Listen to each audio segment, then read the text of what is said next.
जीवन को महान बनाने वाली प्रेरणादायक कहानियां, निस्वार्थ भाव से जगत कल्याण की सेवा में समर्पित महान व्यक्तियों के अनुभव। प्रजापिता पिताश्री ब्रह्मा एवं मातेश्वरी जगदम्बा सरस्वती के संग के रंग, ईश्वरीय यज्ञ इतिहास की झलकियां तथा परमात्म शक्ति अनुभूति से अपना जीवन श्रेष्ठ बनाने के लिए देखिए कार्यक्रम प्रेरणा।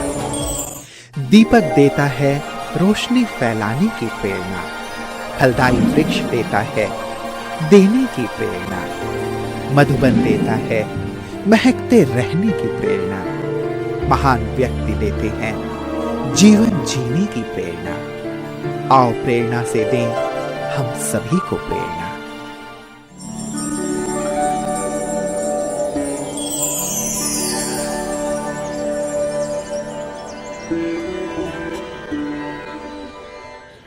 नमस्कार, आइए प्रेरणा कार्यक्रम में आपका हार्दिक स्वागत है।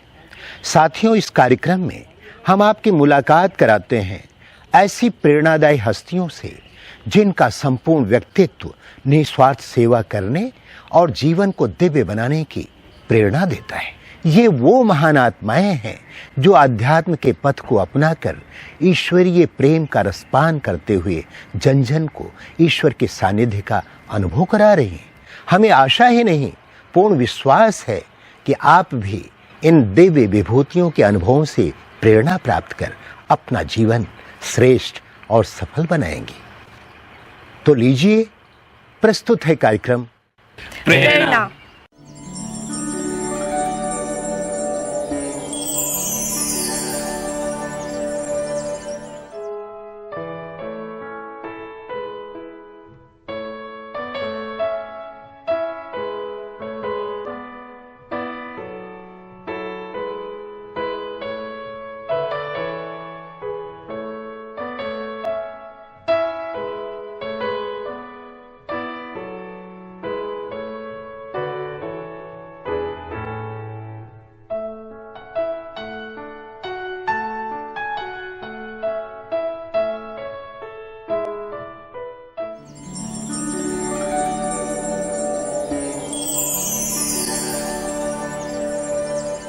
गेटवे ऑफ यूपी कहे जाने वाले भारत की राजधानी का नजदीकी शहर गाजियाबाद कवि नगर के प्रजापिता ब्रह्मा कुमारी ईश्वरीय विश्वविद्यालय की मुख्य संचालिका के रूप में आदरणीय सतीश दीदी जी निमित्त हैं। आपका जन्म सन 1936 में अखंड भारत के लाहौर शहर में हुआ। बचपन से आपको आध्यात्मिकता, संगीत कला में विशेष अभिरुचि रही। सहनशील स्वभाव, गंभीरता, सादगी, शांत प्रिय, धीरज व त्याग तपस्या की प्रतिमूर्त हैं। आपको सन 1951 में दिल्ली में जमुना कंठे पर इस ईश्वरीय ज्ञान की प्राप्ति हुई। आपको पहली बार सन 1953 में यज्ञ पिता ब्रह्मा बाबा व उसी वर्ष दिल्ली के कमला नगर सेवा केंद्र पर ज्ञान वीणा धारणी मातेश्वरी जगदम्बा सरस्वती से मिलने का सौभाग्य मिला।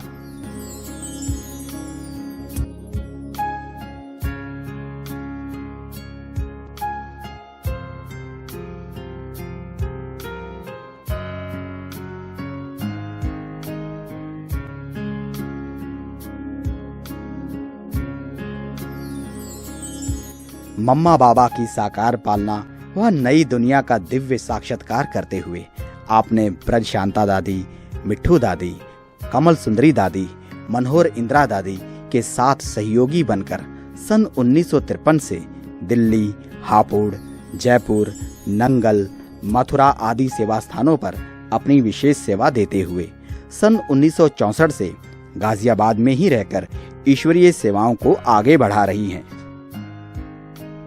परमात्मा शिव का संदेश जन जन को पहुंचाते हुए आपने अनेकानेक जन जागृति कार्यक्रम, शांति यात्रा, महिला सशक्तिकरण अभियान, कलश यात्रा, साइकिल यात्रा इत्यादि सेमिनारों का सफल आयोजन किया है।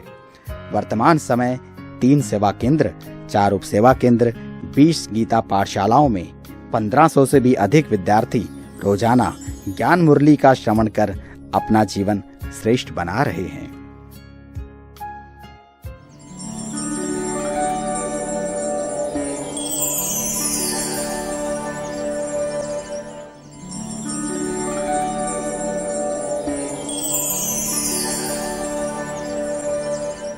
सन 1951 में हम स्कूल की छुट्टियां थी, तो उन दिनों में घूमने के लिए कोई और जगह नहीं मिलती थी लाहौर के हिसाब से, तो इसलिए हम जमुना किनारे सैर करने जाते थे। तो सुबह सुबह जब हम गए वहाँ पर देखा तो वहाँ बहनें सामने सफ़ेद वस्त्रों में बहुत मतलब अच्छे, जिसको तपस्वी रूप में देखेंगे, उनके आँखों में देख करके दूर से ऐसे लगता था जैसे कि उनकी आँखों में से लाइट निकल रही है। तो जा करके हम वहाँ बैठ गए। जा करके बैठे तो जब उससे सामने बहनों को देखते, अंदर में ऐसा वाइब्रेशन आने लगा कि ये मेरा परिवार है। किसी ने कुछ बोला नहीं, किसी से मेरी बात नहीं हुई। फिर उन्होंने बहनों ने मेरे से पूछा कि तुम कहाँ से आई हो, तो मैंने कहा हम तो यहीं दिल्ली से आए, घूमने के लिए आए थे, आपको देखा तो हम बैठ गए। तो फिर मैंने एक बहन से पूछा, बचपन की लाइफ थी, मैंने पूछा ब्रिज शांता बहन से कि आप जैसा हम बन सकते हैं? तो कहती है तुम आई इसलिए हो, यहाँ आई हो हमारे पास, इसीलिए आई हो कि हमारे जैसा बनोगी। तो मेरे को अंदर में बहुत खुशी हुई। फिर उसके बाद में मैं 2 दिन लगातार वहाँ भी जाती रही, जमुना किनारे भी क्लास करती रही। सभी योग में बैठे हुए थे, मुझे तो मालूम नहीं था योग क्या होता है, परंतु मैंने मन में ये सोचा कि चलो आई तो भगवान के स्थान पर हूँ, भगवान का ही नाम लेना है। मुझे कुछ नहीं आता था कैसे भगवान को याद करना है, क्या है। मन में सोचने लगी, हे भगवान मैं तुम्हारी पुत्री हूँ, तो मुझे अपनी गोदी में ले लो। तो ऐसे 3-4 बार मैं अपने मन के अंदर सोचते सोचते बाबा ने मेरी रस्सी खींच ली, मैं साक्षात्कार में चली गई। साक्षात्कार में सामने देखते जैसे विष्णु चतुर्भुज को देखा तो बहुत आंसू आ रहे थे, जैसे कि भक्ति मार्ग में तो यही समझते यही भगवान है, तो विष्णु को देखते बहुत आंसू आए। जैसे ही आंसू आते तो मैं छोटी सी हो गई। उन्होंने अपने हाथों में लेकर के झूले में डाल दिया मुझे। अब वो तो झूले में डालकर चले गए, उसके बाद मैं क्या करूं। थोड़ी थोड़ी देर के बाद में फिर मैं वैसी जैसी थी ऐसे ही इसी रूप में आ गई। तो इतनी देर में क्या होता है कि मेरे सामने से मैं चलती जाती हूँ समुद्र के किनारे से। वहाँ पानी बहुत है, प्यास बहुत लगती है, जाती हूँ समुद्र में हाथ डालती हूँ, पानी नहीं मिलता। ये साक्षात्कार में ही देख रही थी। तो फिर हाथ भी गीला नहीं हो रहा था। इतनी देर में मन में सोचा चल पानी नहीं मिलता, अब क्या करूं। तो पीछे मेरे ब्रह्मा बाबा खड़े थे। बाबा ने मेरे को कहा बच्ची प्यास लगी है। मैंने कहा, मैं देखने लगी, मैंने कहा पता नहीं ये कौन है। फिर कहा बच्ची प्यास लगी है। मैंने कहा हाँ बहुत प्यास लगी है, पानी नहीं आता। तो बाबा ने कहा ये वो पानी नहीं है, ये ज्ञान अमृत है, अगर इसको एक बार लोगी तो उसको लेते ही रहना पड़ेगा, ऐसा करोगी? मैंने कहा हाँ। तो फिर मेरे को बाबा ने कहा समुद्र में हाथ डालो, तो मैंने हाथ भी डाला, मुझे वो जल भी मिला, वो अमृत बाबा ने अपने हाथ से पिला दिया। और उसके पीने के बाद में फिर तो मेरा जैसे कि दिव्य दृष्टि का पाठ तब से ही चलता ही रहा बाबा के पास। बाबा ने ही साक्षात्कार में मैंने बाबा से पूछा, साकार बाबा से पूछा, मैंने कहा आप कौन है? तो फिर बाबा ने मुझे माउंट आबू की ब्रिज कोठी दिखा दी, वहाँ रहते थे तब। फिर उसके बाद मैंने कहा आप मतलब क्या करते हैं? तो फिर मेरे को ज्योति बिंदु रूप का साक्षात्कार करा दिया। अब वो ज्योति बिंदु में तो इतना आकर्षण था कि उसके पीछे पीछे मैं भागती रहती थी। फिर इतनी देर में कहा कि बच्ची तुम बाप के घर में आ गई हो। तो बाबा ने मेरे को अपने गले से लगाया और बहुत प्यार किया, बहुत प्यार किया। फिर उसके बाद पहले दिन जो साक्षात्कार हुआ तो बाबा ने ज्ञान भी सारा समझा दिया और उसके बाद में फिर बाबा ने मेरे को अनुभव भी सारा करा दिया। फिर तो मेरे को सब समझते थे कि पता नहीं 3 घंटे साक्षात्कार में संस्था का भी परिचय मिल गया। भाई कहाँ रहते हैं, भगवान आया हुआ तो कहाँ रहते हैं? तो बाबा ने क्या ब्रिज कोठी दिखा दी, उसके ऊपर एड्रेस लिखा हुआ था प्रजापिता ब्रह्मा कुमारी। तो वो मैंने अपनी बुद्धि में नोट कर लिया। तो बाबा ने मन में सोचा भगवान आया हुआ, मैं भगवान को पत्र जरूर लिखूंगी। इसलिए मैंने मैं गई, घर में जाकर के बाबा को पत्र लिखा और उसी ब्रिज कोठी वाला एड्रेस लिख करके बाबा को पत्र भेज दिया। पत्र भेजने के बाद में जैसे मेरा बाबा के पास पत्र पहुंचा, पत्र पहुंचते ही बाबा ने मेरे को पत्र का जवाब दे दिया। और दूसरे दिन मेरे पास, तीसरे दिन पत्र आ भी जाता है घर में, मेरे घर में आता है, क्योंकि मैंने घर का एड्रेस दिया था। बड़े प्यार से बाबा ने मेरे को लिखा कि बच्ची तुम वही कल्प पहले वाली हो एक हमारा साकार बाबा के मुरलियों के जो गीत में गीत आता है, आ गए दिल में तू मेरी महफिल में तुम बच के नजरों से मेरी कहाँ जाओगे, ये सारा गीत साथ साथ में बजता रहा होगा। बाबा ने उसी का अर्थ साथ में लिख करके मेरे को पहला पत्र 8 पेज का लिखा, जिसमें बाबा ने समझो अपना बना लिया। और कितनी खुशी होती है कि भगवान ने मुझे पत्र लिखा। 53 की बात है, मम्मा को कानपुर जाना था, पहले हमने दिल्ली में रोक लिया था, हवाई अड्डे गए थे, स्वागत करके मम्मा को लेके आए थे। कानपुर से होके जब वापस आई है तो मम्मा के साथ में उस वक़्त पहली बार हमने मम्मा को देखा था, क्योंकि अभी तक तो मैं मधुबन में भी नहीं गई थी। तो मम्मा को देखते ही ऐसे, मम्मा ने भी हमें ऐसे देखा कि जैसे हम उनके लिए कोई नए नहीं है, अजनबी नहीं है, हम बिल्कुल, मम्मा भी हमारे लिए नई नहीं है।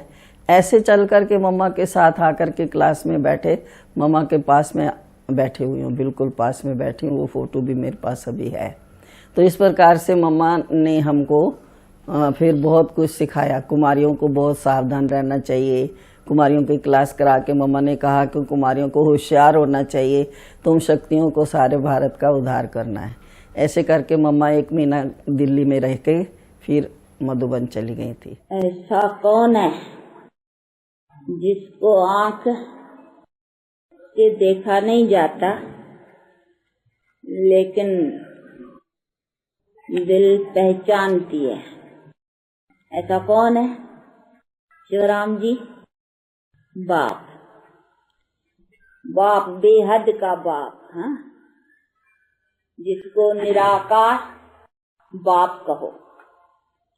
शरीर के पिता को साकार, वो निराकार। तो निराकार बाप, जिसको निराकार परम पिता परमात्मा कहा जाता है, वो इस आँखों से भले देखा नहीं जाता लेकिन जाना जाता है, पहचाना जाता है। ऐसे नहीं आँखों से नहीं देखा जाता है इसीलिए कोई चीज ही नहीं है, नहीं। जब बाबा मम्मा की मुरली चलती थी, सबसे पहले सर्दी के दिनों में हम बाबा के कमरे में जाते, बाबा से गुड मॉर्निंग करके फिर मुरली में बैठते। बाबा हमें बहुत प्यार से सर्दी के मौसम में गरम गरम घी पिलाता था और तिल का वड़ा खिलाता था। वो खा करके हम बैठ जाते थे, सर्दी वर्दी किसको कुछ लगती नहीं थी। क्लास करके सारे तो भाग जाते थे, मैं तो सारा दिन वहाँ रहती थी, बाबा मम्मा के साथ भी सारा दिन रहती थी।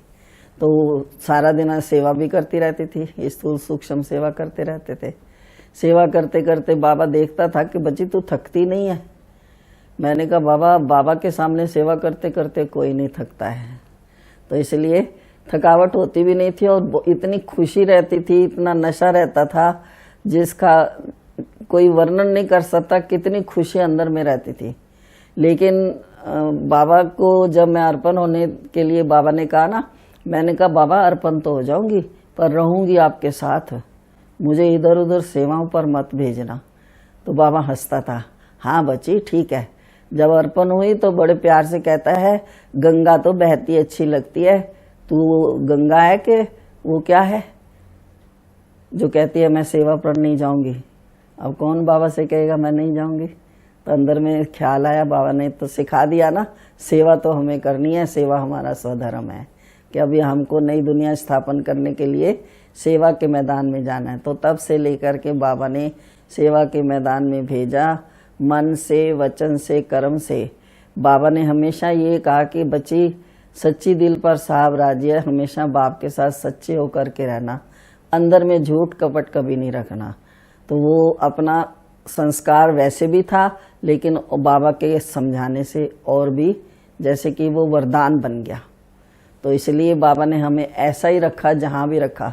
देखो भाइयों के साथ भी रहना, सेंटर पर अकेले रहना, तो कोई सोचे दुख, दूसरे लोग क्या क्या भी सोच सकते हैं, लेकिन कभी भी आज तक किसी ने कोई एक शब्द भी नहीं बोला, क्योंकि बाबा का वरदान था कि ये बच्ची कभी भी किसी से धोखा नहीं खाएगी। अमर कहानी ब्रह्मा की, अमर कहानी ब्रह्मा की, स्वर्णिम दुनिया लाएगी स्वर्णिम दुनिया लाएगी।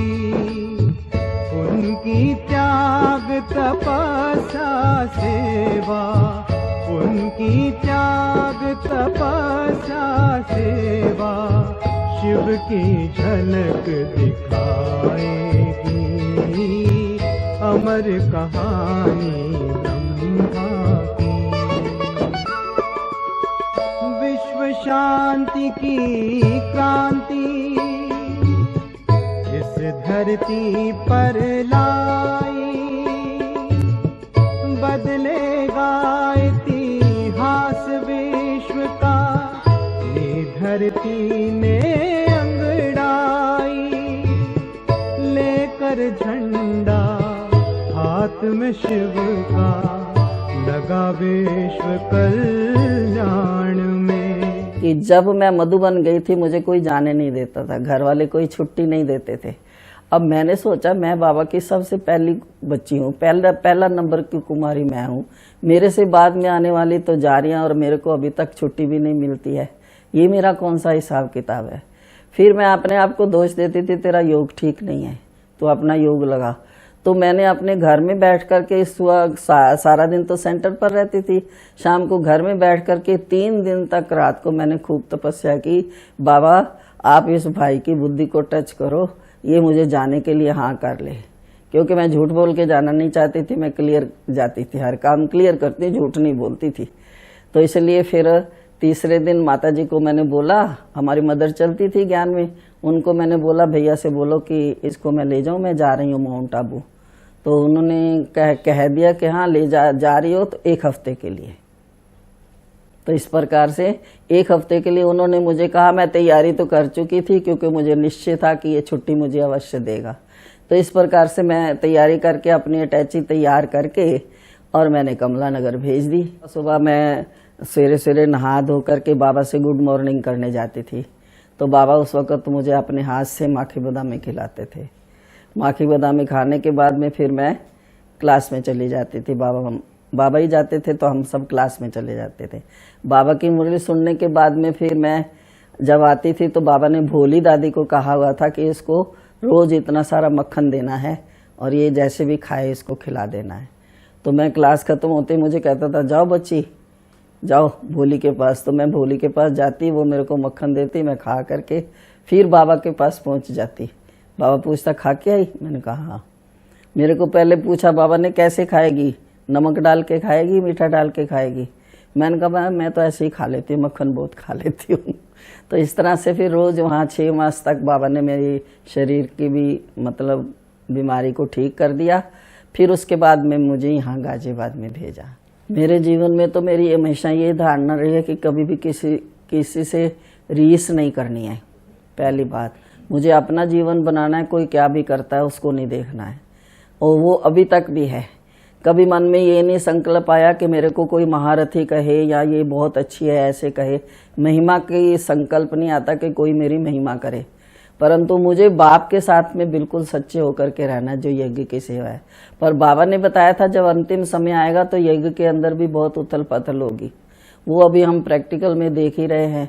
उथल पथल तो होगी, परंतु अपने मन में कोई उथल पथल नहीं होती, क्योंकि बाबा ने पहले से ही बता दिया ये तो सब होना है। मधुबन कितना मधुर मधुर है, मधुबन कितना मधुर मधुर है, सदा ये आँखों में छाया है, सदा ये आँखों में छाया है।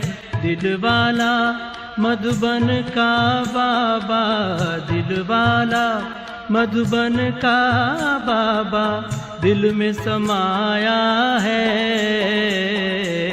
मधुबन कितना मधुर मधुर है, मधुबन कितना मधुर मधुर है। परम पिता शिव रोज यहाँ आकर ब्रह्मा के तन में, परम पिता शिव रोज यहाँ आकर ब्रह्मा के तन में, मुरली की मीठी मीठी तान सुनाते, मुरली की मीठी तान सुनाते, नैनों से छलका सागर का प्यार, नैनों से छलका सागर का प्यार, भूलता है नित्य नया रंग, भूलता है नित्य नया रंग।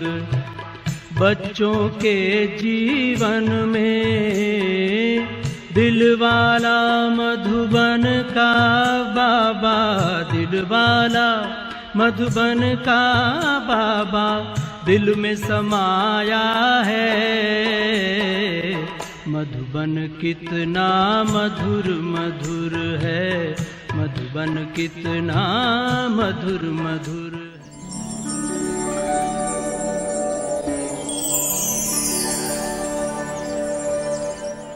जब भी कोई सिचुएशन आती है या जब भी कोई ऐसी परिस्थिति आ जाती है और दीदी के सामने हम आते हैं, तो वो बात को ऐसा दीदी कह देते हैं कि भूल जाओ, बात को ख़त्म कर लो।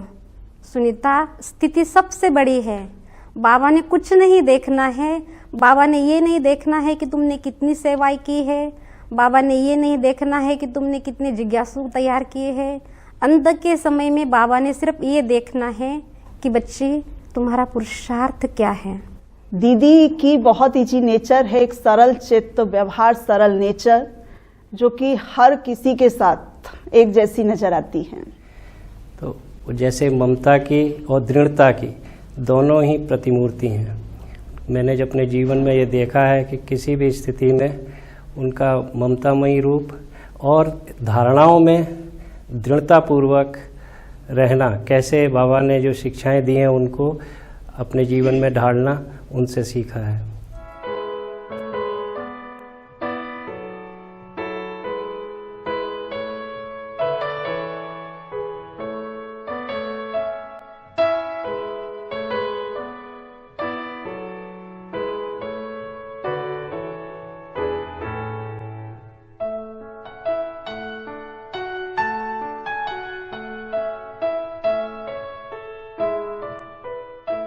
ब्रह्मा कुमारी आश्रम के बारे में कहूँ तो दिल से ये कह सकता हूँ कि इस आश्रम में आकर एक अजीब सी अनुभूति होती है, या यूँ कहें कि हमें ईश्वर के दर्शन यहाँ पर आकर होते हैं।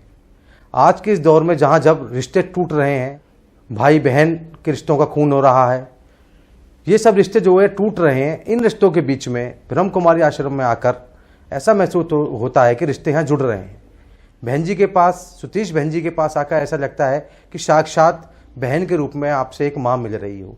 इनका प्यार, इनका जो है सत्कार एक अलग ही होता है। बाबा और मम्मा को हमने नहीं देखा, लेकिन उनसे मिलके हमने उनका भी दीदार कर लिया। जैसे मुरली में कहा जाता है कि चेहरे और चलन से बताना, वो हमें दीदी में सारी विशेषताएं दिखती हैं। बड़े प्रेम के साथ सबको समझाना और बड़े स्टर्न उससे सबको दृढ़ता के साथ, हर किसी को इनकी शक्ल देख के ही मन में एक रूल रेगुलेशन क्या होता है वो पता लगता है। और बहुत एक एक दिन उनके साथ हम बहुत एंजॉय करते हैं, बहुत मन को शांति मिलती है। जब से मैंने दीदी को देखा तो हमेशा मुस्कुराते हुए देखा दीदी को, कभी भी कोई चिंता नहीं। और जैसे ही मैं दीदी से मिलने आता हूँ तो हमेशा माँ दुर्गे के रूप में एक आशीर्वाद देते हुए ऐसा मुझे अनुभव होता है। जिंदगी जीना सिखाती है, कभी हंसाती है कभी रुलाती है, लेकिन हर हाल में जो मुस्कुराना सिखाए उस जिंदगी उसके आगे सर झुकाती है। ऐसी ही हमारी प्यारी सतीश दीदी हैं, जिन्होंने हमें हर परिस्थिति में जीना और मुस्कुराना सिखा दिया।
चलते हैं, तेरी ही राहों में चलते हैं, तेरी ही यादों में रहते हैं, तेरी ही यादों में रहते हैं, बाहों में तेरी मचलते हैं।